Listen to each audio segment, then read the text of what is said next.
The silence of the early morning still reigned over the capital. The yellowish lights of the street lamps flickered softly over the worn asphalt, while the cold wind swept the dust from forgotten alleys. It was the kind of night when few dared to walk alone, and even fewer had a clear destination. In the dimness of a corner, a man hurried along, dressed simply, but with a posture that defied exhaustion. It was Ibrahim Traoré, a name respected throughout the nation, but on that night, he sought only a few moments of solitude, far from the spotlight and the responsibilities of power. Traoré was restless. The past few days had been tense, difficult decisions, veiled threats, an uncertain future for his people. He walked quickly, lost in his own thoughts, until an unexpected sound snapped him out of his trance. Hurried footsteps, a muffled cry coming from a side alley. His military instincts kicked in. Traoré stopped, looked around, assessed the risk. But before he could act, 3 shadows appeared before him. Young men with covered faces, restless eyes, and aggressive gestures. "Hey, old man, lose something around here?" taunted the group's leader, brandishing a makeshift knife. Traoré, accustomed to dangerous situations, remained calm. "I'm not looking for trouble, just passing through," he replied. But his firm voice didn't intimidate the attackers. On the contrary, they advanced, surrounding him. The atmosphere grew tense. Time seemed to slow. For a moment, everything Traoré represented, the symbol of resistance, the national hero, was reduced to the vulnerability of a man alone in the darkness. Then, a thin figure dressed in tattered clothes and worn-out sneakers appeared suddenly, shouting, "Leave him alone! He didn't do anything!" The stranger, a young man barely in his 20s, stepped between Traoré and the aggressors without hesitation, even knowing he might get hurt. The thieves were caught off guard, losing their momentum, and the tension dissolved as quickly as it had begun. "Let's go. This isn't worth it," grumbled the leader, pulling the others away. In seconds, they vanished into the night, leaving only the echo of their footsteps. Traoré took a deep breath, looking at the young man who had just saved his life.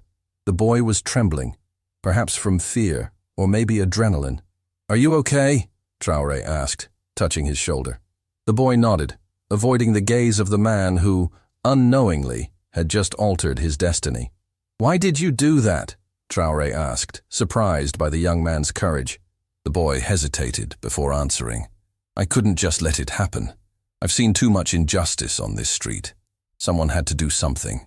The cold wind blew again, and for a moment, the two stood there, as if the world had paused around them.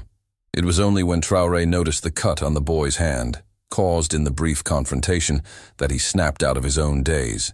"Come, let me help you," he said, leading the young man to a small pharmacy still open. While tending to the wound, Traoré asked his name. "I'm Mamadou," the boy replied, his voice low and his eyes weary. "I'm looking for work. Anything will do.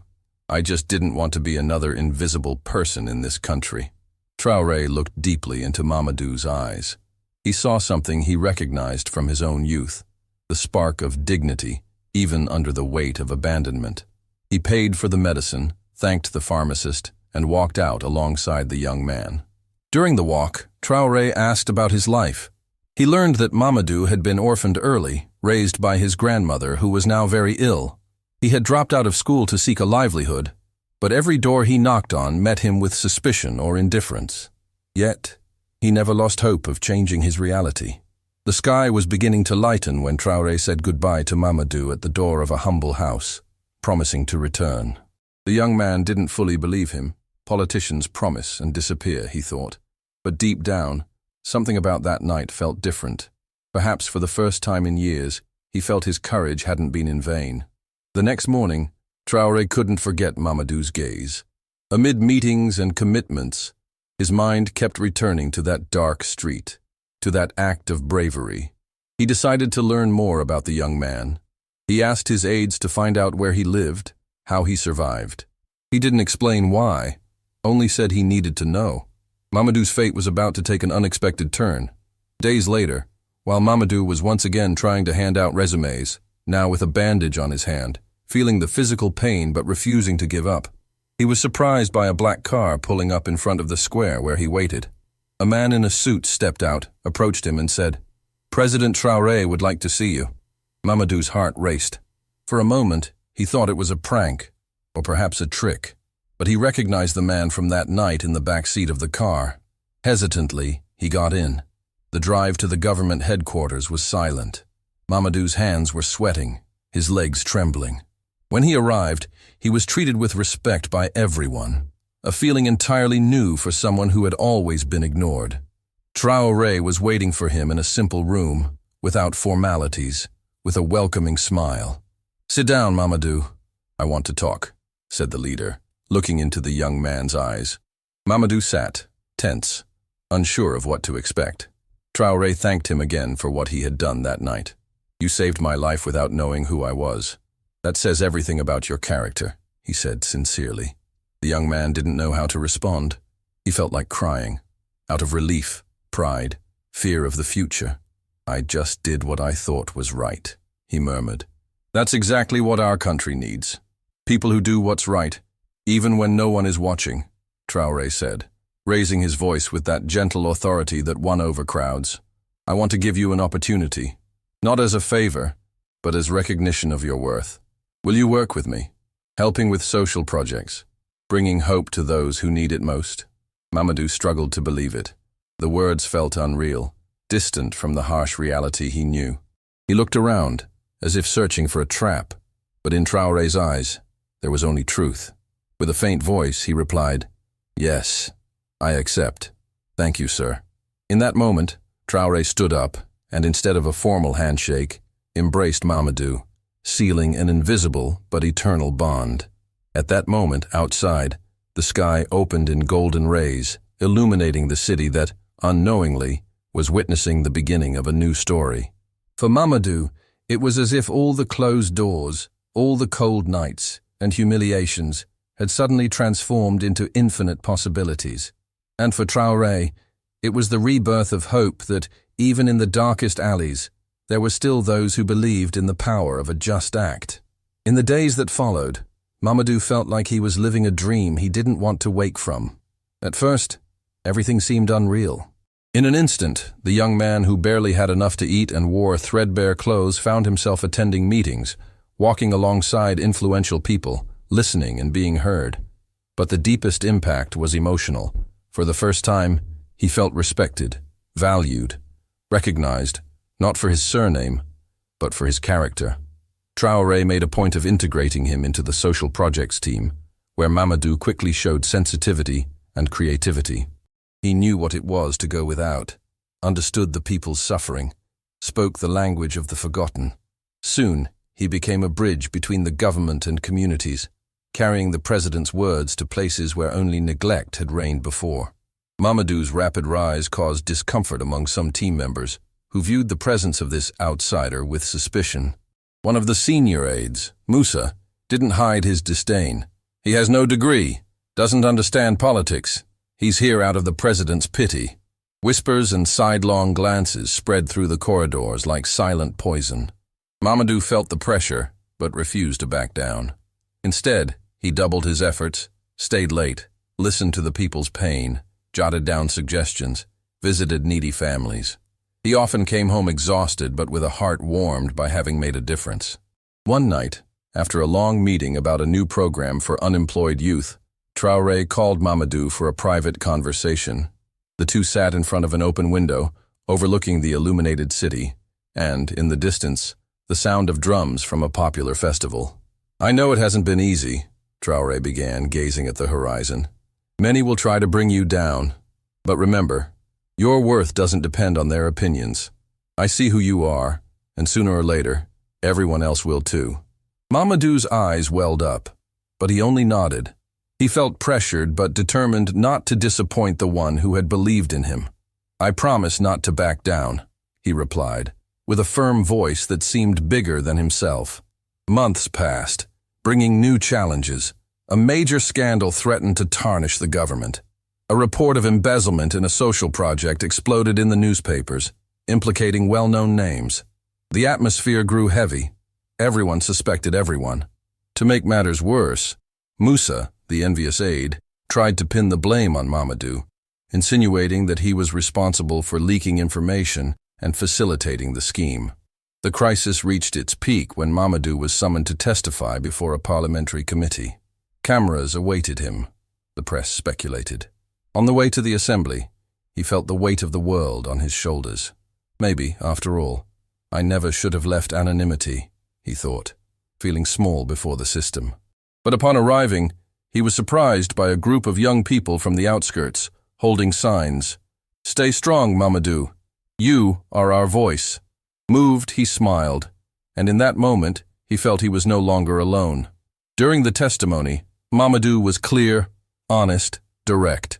He didn't hide his limitations, but also refused to be a scapegoat. "I come from where hunger is real.